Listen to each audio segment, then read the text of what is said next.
Ronald Acuna Jr. in the offense lead the Braves to a series win over the Angels. Max Fried is back, and we'll take a look at the league leaders from the month of July. All that on today's episode of Locked On Braves. So let's get into it. You are Locked On Braves, your daily Atlanta Braves podcast. Part of the Locked On Podcast Network, your team every day.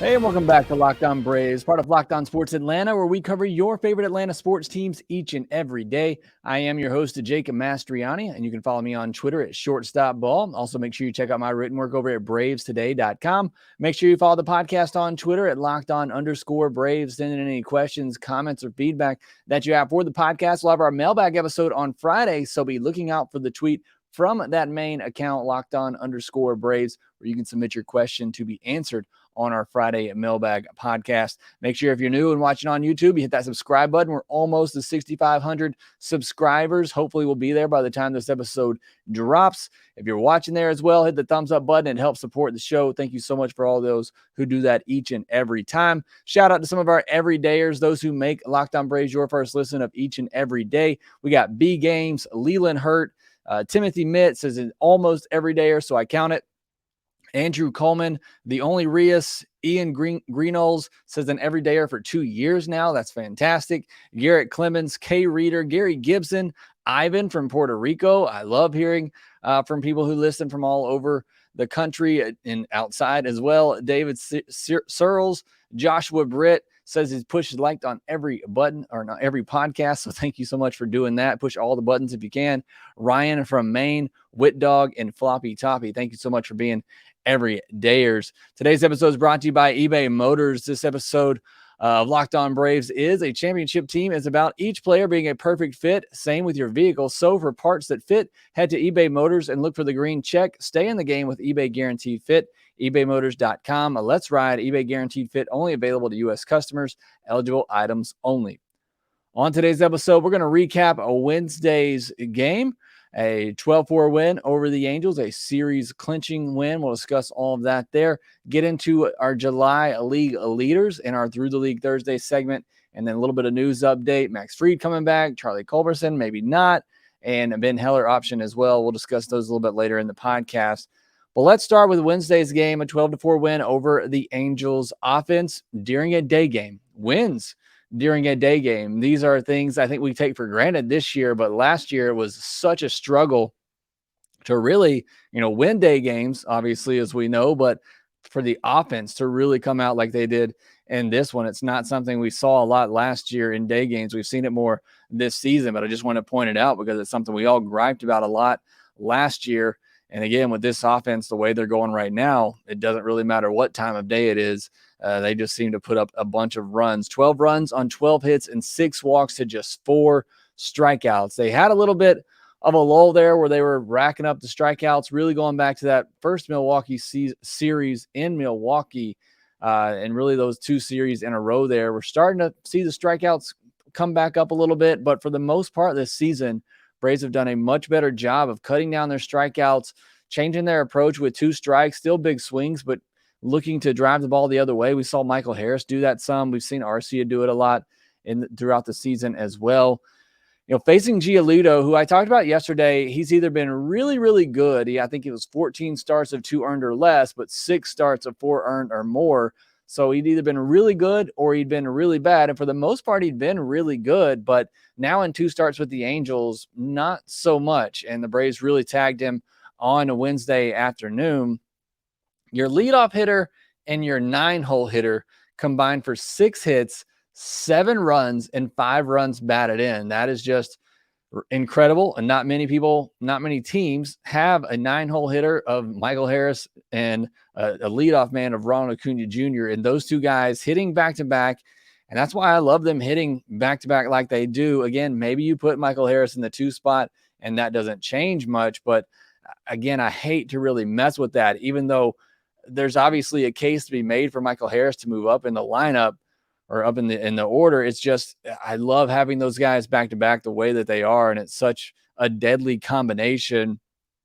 And this is why This team is so dangerous in the postseason. Yeah, I know they have some pitching issues. We'll talk about those in a second, even though I think those will be addressed with guys coming back. But this offense, I mean, you think about a pitching staff trying to go up against this offense right now, and there just aren't any easy outs. And yeah, they might have a game like Monday where just not able to string some hits together. Maybe the hard hit balls they do have, some bad batted ball luck and go right to fielders. But again, you give them a best of 5 series, you give them 3 to 5 games, and this offense, they're going to break out at some point, and they're going to put up a big number when they do, and they can score in bunches. It's just such a dangerous lineup top to bottom.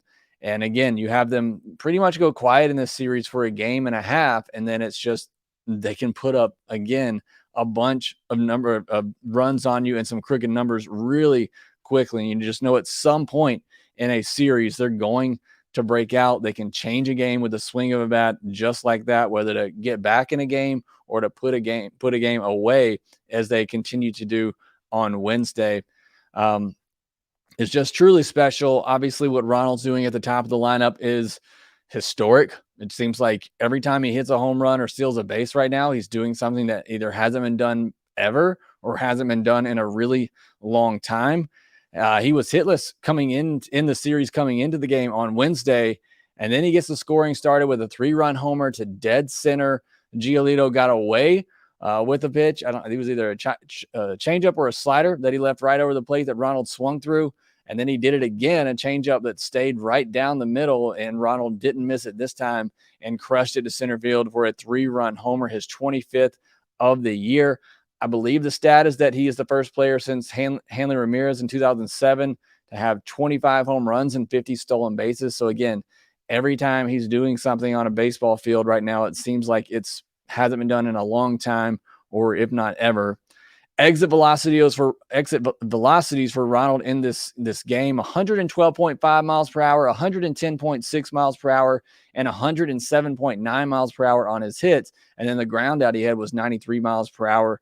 Again, he's among the best in all of baseball at hard hit rate, and he continues to do that. You look at the top exit velocities in this game. In this series, was a matchup between two of the best players in all of baseball, and Shohei Ohtani and Ronald Acun, Jr. And I think you can throw Matt Olson into that as well. Ohtani had the hardest hit ball of the game at 114. I mentioned the ones by Acuna, 112, 110, and then you had Matt Olson hit a 110 mile per hour line drive that almost knocked out somebody's hamburger in right field. He crushed it on a line. Michael Harris had 108.5 mile per hour exit velocity. Acuna, the 108, and then Ohtani, another one at 106.5. All of those were hits. Fortunately, Ohtani's were both singles, but the stars really shined in this game on Wednesday. You had Ohtani and Acuna going head-to-head, both of them with just some insane exit velocity numbers. Matt Olson in there as well. All the home runs, all the runs scored. What really got me excited on Wednesday was the good base running that I saw. I'm always looking at the little things. I focused a lot on the defense and just the little plays that aren't made that make a big difference in the game.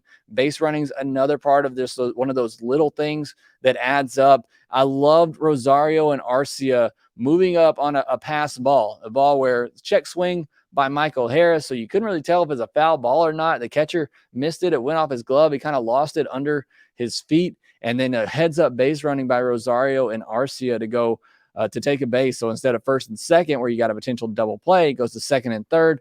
Angels have to bring the infield in. Made it a little easier for Michael Harris, who shot one over the shortstop position for an easy RBI there. An aggressive send by Ron Washington. I don't want to question the man, but you can't send Arcia there. You got Acuna coming up with less than 2 outs. You can't send Arcia there. Fortunately, wasn't a great throw. Arcia made a terrific slide in order to get around it. But Ron Washington is back at third base. And then Acuna, he tagged up on fly balls to center field. They took advantage of Jordan Adams, his first big league game. He was overthrowing everything. But good job by Acuna tagging up from first base a couple of times there, taking the extra base where you can. Those are the little things I'm looking for with this team. We know obviously how powerful they are. They're going to rely on the home run ball, but I love to see them do the little things to help them win a game as well. Might not have mattered in this one that was 12-4, but certainly, a much closer game.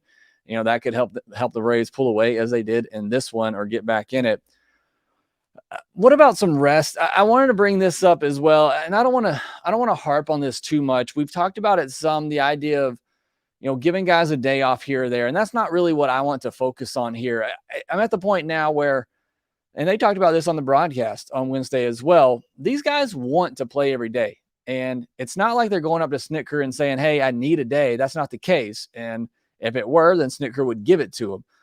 Maybe the manager has to take that decision out of their hands sometimes, but these guys want to play every day. They're not saying they're tired. They're not saying they need a rest.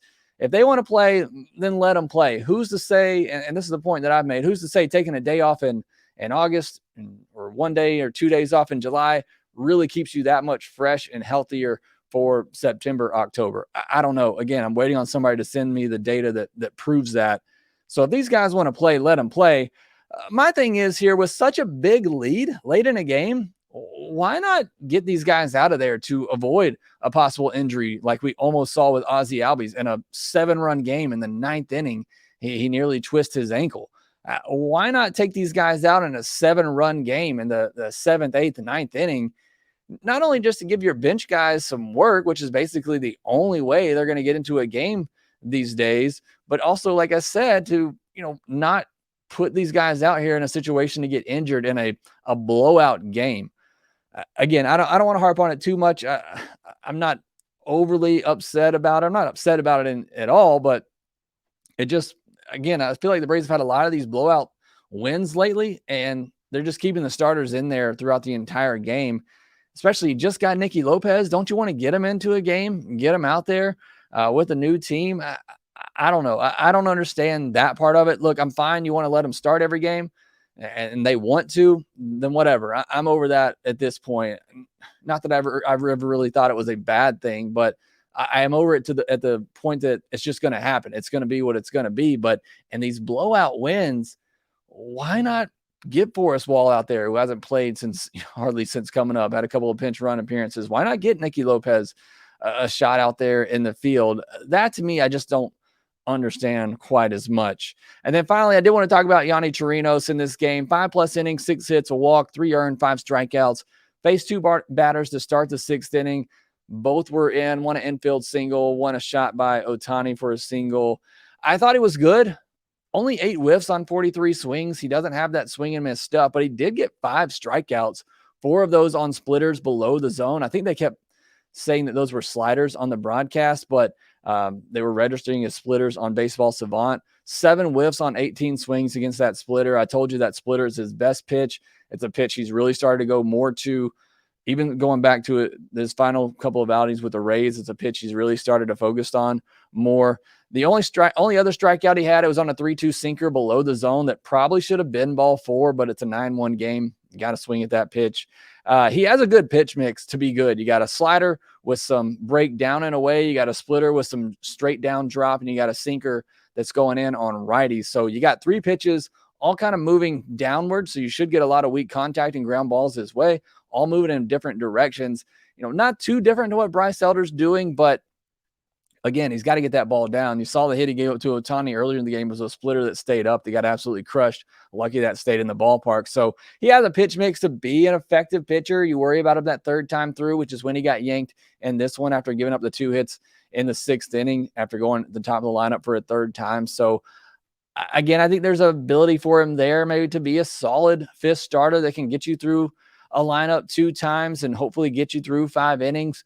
I think there's also a case to be made that maybe he takes over for Tonkin as a long reliever at some point. Tonkin's he's been great all year, but I think maybe he's taken a step back here as of late in that long reliever role.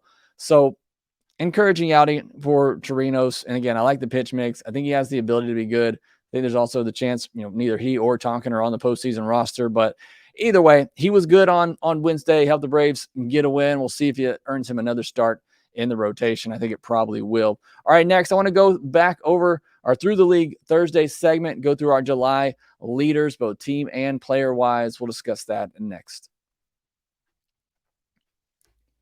Are you using the Sleeper app for daily fantasy baseball yet? I've been telling you about them. If you're not, you should be. Sleeper has become the fastest organically growing fantasy platform in the world. And you want to 100 times your money on daily fantasy baseball, Sleeper is now offering up to a 100-time payout for up to an 8-pick contest. Choose as many as 8 players that you like and pick more or less on your favorite baseball stats like home runs, strikeouts, hits, and more. Get your picks right and you could win big. Use the promo code Locked On and you'll get up to a $100 match on your first deposit. Terms and conditions apply. See Sleeper's terms of use for details. Currently operational in over 30 states. Check out Sleeper today. The Braves will be back in action on Friday afternoon at 2:20 p.m. Eastern as they play the Chicago Cubs at Wrigley. The Braves will face old friend Dansby Swanson for the first time. Catch every pitch of the Braves' hometown broadcast with SiriusXM on the SXM app. Search Braves. All right, it's our Thursday Through the League segment here. We'll start by going through each division. The Braves are 69-37. 6-4 in their last 10 games. They're up 12 games on the Phillies, who are 58-50, 12.5 games on the Marlins, who are 58-51. The Mets are 50-57, and the Nats are 46-63.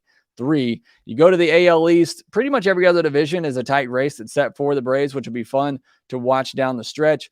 In the AL East, you got the Orioles up 1.5 games on the Rays. The Twins are up 2 games on the Guardians in the AL Central. In the AL West, the Rangers are just up 0.5 game on the Astros. That's going to be a fun battle down the stretch, especially with the moves they made at the deadline. And the AL wild card, you got the Rays, Astros, and Blue Jays in those 3 wild card spots. And then you got the Red Sox 2.5 games back, the Yankees 3.5 back, as well as the Mariners, and then the Angels 4 games back. The NL Central, the Reds up just 0.5 game on the Brewers. The Cubs, who the Braves are about to play, are just 3 games back.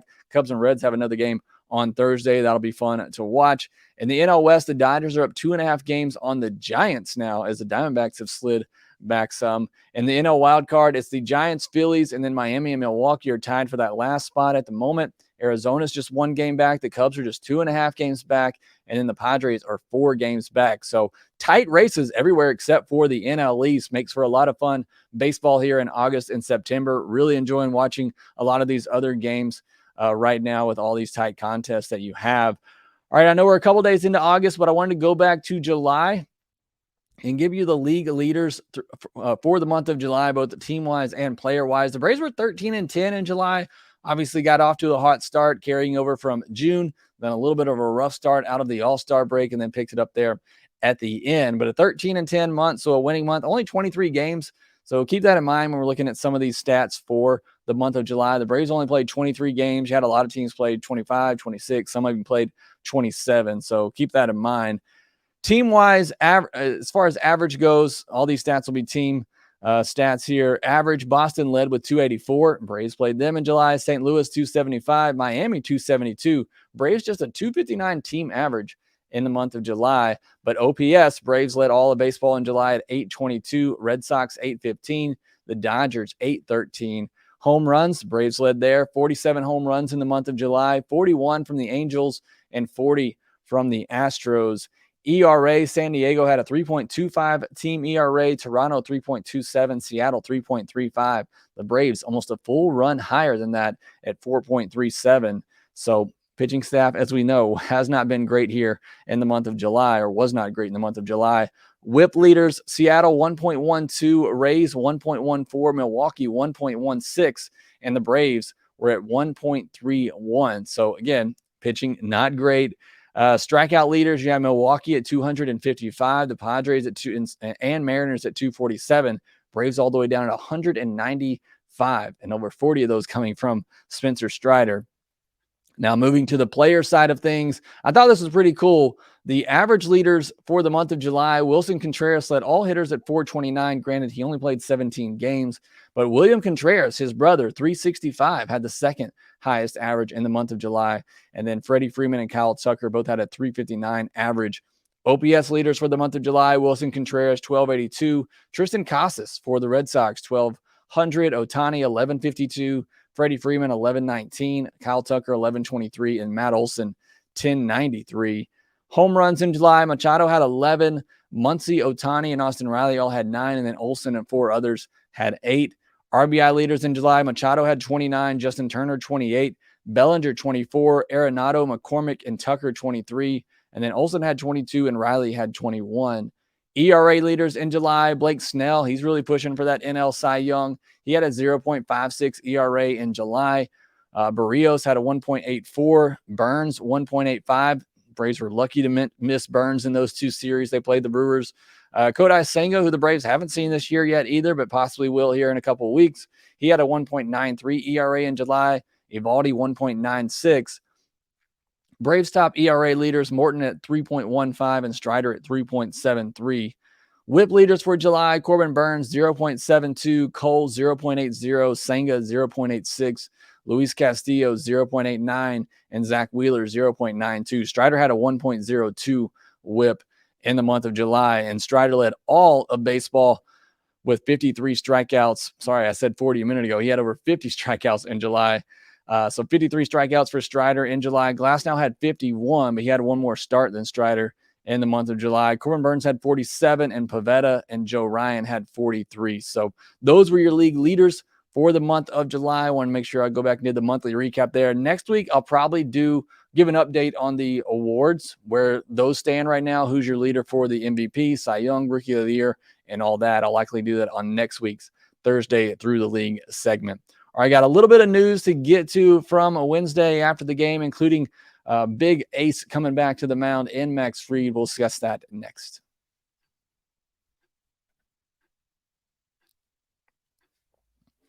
All right, so Max Fried is officially coming back on Friday. It'll be a day game against the Cubs. He's got really good numbers against the Cubs, so really looking forward to him coming back. Obviously, I love what Max Fried has done over his career, and going back to the beginning of the season before he got hurt, had a little bit of bad luck, as he typically does with batted ball luck. He gives up a lot of weak contact, sometimes gives up a lot of weak hits, but I thought it was some of the best pitching I have seen Max Fried do in a Braves uniform in a Major League Baseball game. So I'm hoping he gets back to that. I'm sure he's going to be a little bit rusty.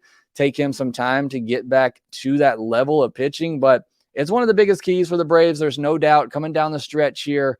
I said it from the very beginning of the season.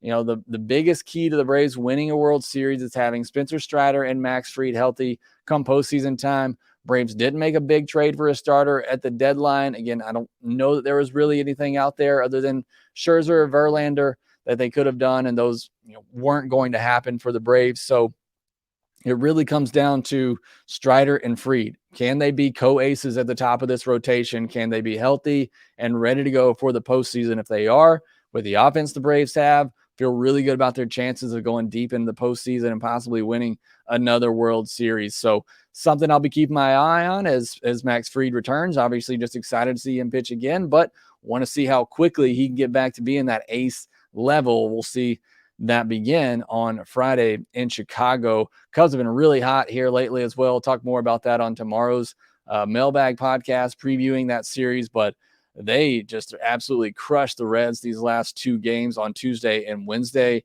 Scored, I believe, 15 unanswered runs on Wednesday to come back and win that game. So the Cubs are really on one right now. And as you know, in Wrigley, if that wind's blowing out, can be a real big challenge for pitchers. So be a good test for Max Fried coming off the IL. We'll see how he can do on Friday. The Braves optioned Ben Heller to AAA. I said the other day that could be one of the moves that the Braves would make, as Ben Heller does have options. Charlie Culberson was outrighted and elected free agency. We'll likely see if there's a big league job for him out there, and then we could see him come back on a minor league deal. So love Charlie Culberson. Again, I hope he stays around in this organization once he decides to hang it up, which maybe he'll be after this year. I don't know, but either way, love Charlie Culberson. I hope he's able to, first and foremost, find some playing time somewhere, but if not, I hope he just comes back and hangs out in the Braves organization, because he just seems like a great guy, great clubhouse guy as well. So I'll love to have him around if the Braves can, but just not good enough to be on this Braves roster right now. Unfortunately, as much as I love the person, he really has no business being on the Major League lineup at this moment. So that's some of your news from Wednesday. Again, looking forward to the matchup on Friday. Make sure that you're ready for our Mailbag Friday podcast. Be thinking of your questions that you want to ask there. The Braves will be back in action on Friday at 2:20 p.m. Eastern as they play the Chicago Cubs at Wrigley. You'll have Max Fried, coming off the IL, facing old friend Dansby Swanson, so you don't want to miss that. Catch every pitch of the Braves' hometown broadcast with SiriusXM on the SXM app. Search Braves. That will do it for this episode of Locked On Braves. Thanks so much for making us your first listen of each and every day. Make sure you follow the podcast on Twitter at LockedOn_Braves. Follow me at ShortstopBall. Also, make sure that you rate, review, and subscribe to the Locked On Braves podcast wherever you get your podcast, and we will talk to you next time.